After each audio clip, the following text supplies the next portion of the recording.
பாருங்க, இந்த இயேசு கிறிஸ்து ஒரே பலியா தம்மத்தாமே நித்திய பலியா ஒப்பு கொடுத்துட்டார். இந்த ஆட்டுக்குட்டி பாவ அடிமத்திலிருந்து விடுதலை கொடுக்கிறதுக்காக வந்தது. யோவான் சொன்னா, யோவான் 1வது அதிகாரத்துல 29வது வசனத்தை நீங்க வாசித்து பாருங்க. யோவான் சொல்ற அந்த வார்த்தையை, மறுநாளிலே யோவான் இயேசுவை தன்னிடத்தில் வரக்கண்டு, இதோ உலகத்தின் பாவத்தை சுமந்து இருக்கிற தேவாட்டுக்குட்டி, behold the lamb of God who is going to take away the sin of this world. இந்த உலகத்தினுடைய பாவத்தை சுமக்கிறதுக்கு ஒரு ஆட்டுக்குட்டி இறங்கி வந்துச்சு. அப்போ இந்த உலகத்தில் இருக்கிற பாவிகள் மத்தியில அந்த ஆட்டுக்குட்டி அடிக்கப்பட்ட பிறகு இந்த உலகத்துல ஒரு கூட்டம் ஜனங்களுக்கு விடுதலை கொடுத்து அந்த விடுவிக்கப்பட்ட ஜனங்களை பரம காணானுக்கு கொண்டு போகணும். அதுதான் தேவனுடைய சித்தம். அந்த கூட்டத்துக்கு பேர் தான் சபை. நம்ம கட்டி வச்சிருக்கிற கட்டடத்துக்கு பேர் சபை இல்ல. இயேசு கிறிஸ்து அன்னைக்கு சொன்னார், இந்த கட்டடத்துல ஒரு கல்லு மேல ஒரு கல்லு இருக்காதுப்பா, எல்லாம் இடிக்கப்பட்டு போகும். பாருங்க, பைபிள் அப்படி சொல்லுது. அந்த சம்பவம் ஏற்கனவே நிறைவேறி போச்சு. பாருங்க, தீத்துராயனுடைய நாட்கள்ல எருசலேம் சுட்டரிக்கப்பட்டுச்சு. அந்த ஜனங்கள் சிறைப்பிடிக்கப்பட்டாங்க, எல்லாம் நொறுக்கப்பட்டு போச்சு. இன்னைக்கு நம்மளுடைய நிலைமை என்ன? நீங்க இன்னைக்கு எப்படி இருக்கிறீங்க? பாவ அடிமைத்தனத்துக்குள்ள இருந்தீங்களே, ஆனா உங்களை விடுதலை பண்றதுக்கு ஒருவர் தேவைப்படுது. அது இயேசு கிறிஸ்து. அவர் விடுதலை பண்ணுனா நிச்சயமாவே நமக்கு விடுதலை உண்டு. அவர் விடுதலை பண்ணலன்னா மரணம் நிச்சயமா உண்டு. நீங்க இன்னைக்கு அவருடைய சபைக்குள்ள இருக்கிறீங்களா?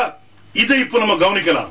பைபிள் சொல்லு பாருங்க, இப்ப இந்த பேதுரு பரிசுத்தாவினால் நிறைஞ்சாச்சு. ஆண்டவர் சொன்னார், மனுஷகுமாரனுக்கு விரோதமா செய்யற பாவங்கள் மன்னிக்கப்படும். ஆனா பரிசுத்தாவிக்கு விரோதமா நீ பாவம் செய்யானா அது இன்மையில மட்டுமல்ல மறுமையில உனக்கு மன்னிக்கப்படாது. இப்போ பேதுரு பரிசுத்த ஆவியினால் நிரப்பப்பட்டாச்சு. அந்த பரிசுத்த ஆவியானவர் இப்ப என்ன பேசுறாரு பாருங்க. பேதுரு இல்ல, பேதுரு ஒரு பெண்ணுக்கு பயந்து ஓடின மனுஷன். ஆனா இப்போ பரிசுத்தாவினால் நிரப்பப்பட்ட உடனே அவ்வளவு ஜனங்கள் மத்தியிலையும் அவன் எந்திரிச்சு தைரியமா பேசுறான். பேசுறது அவன் இல்ல, பரிசுத்த ஆவியானவர்.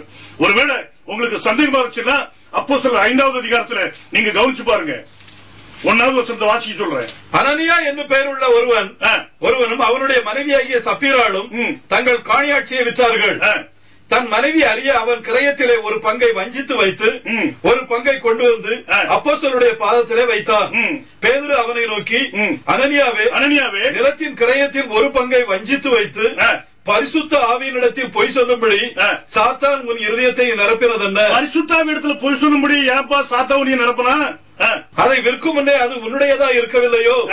அதை விற்ற பின்பும் அதன் கிரயம் உன் வசத்தில் இருக்கவில்லையோ? நீ உன் இருதயத்திலே இப்படிப்பட்ட எண்ணம் கொண்டதென்ன? நீ மனுஷனிடத்தில் அல்ல, நீ மனுஷனிடத்தில் அல்லப்பா, தேவனிடத்தில் பொய் சொன்னாய். தேவனிடத்தில் பொய் சொன்னாய். அனனியா இந்த வார்த்தைகளை கேட்கவே எழுந்து ஜீவனை விட்டான். நல்லா கவனிங்க. மனுஷகுமாரனுக்கு விரோதமா செய்யற பாவங்கள் மன்னிக்கப்படும்பா. ஆனா பரிசுத்தாவிக்கு விரோதமா நீ பாவம் செய்தனா அது ஒரு காலத்துல உனக்கு மன்னிக்கப்படாது. இப்போ பரிசுத்த ஆவியினால் நிறைஞ்சுதான் இந்த பேதுரு பேசுறார். அவர் பேசுறது உண்மைங்கிறத 5வது அதிகாரம் உறுதிப்படுத்துது. அவருக்குள்ள உட்கார்ந்து இருந்தது பரிசுத்தாவிங்கிறத அங்க வேதம் உறுதிப்படுத்துது. அவர் தான் தேவன். தேவன் கிட்ட நீ எதை செய்ய முடியாது. இப்போ அந்த தேவன் என்ன பேசுறார், அவர் எப்படி சபையை கட்டுறார் பாருங்க. பைபிள் சொல்லு பாருங்க, வாசிங்க. 36வது வசனத்தை கவனிங்க. ஆகையால் நீங்கள் சிலுவையில் அறைந்த இந்த இயேசுவையே தேவன் ஆண்டவரும் கிறிஸ்துவும் ஆக்கினார் என்று.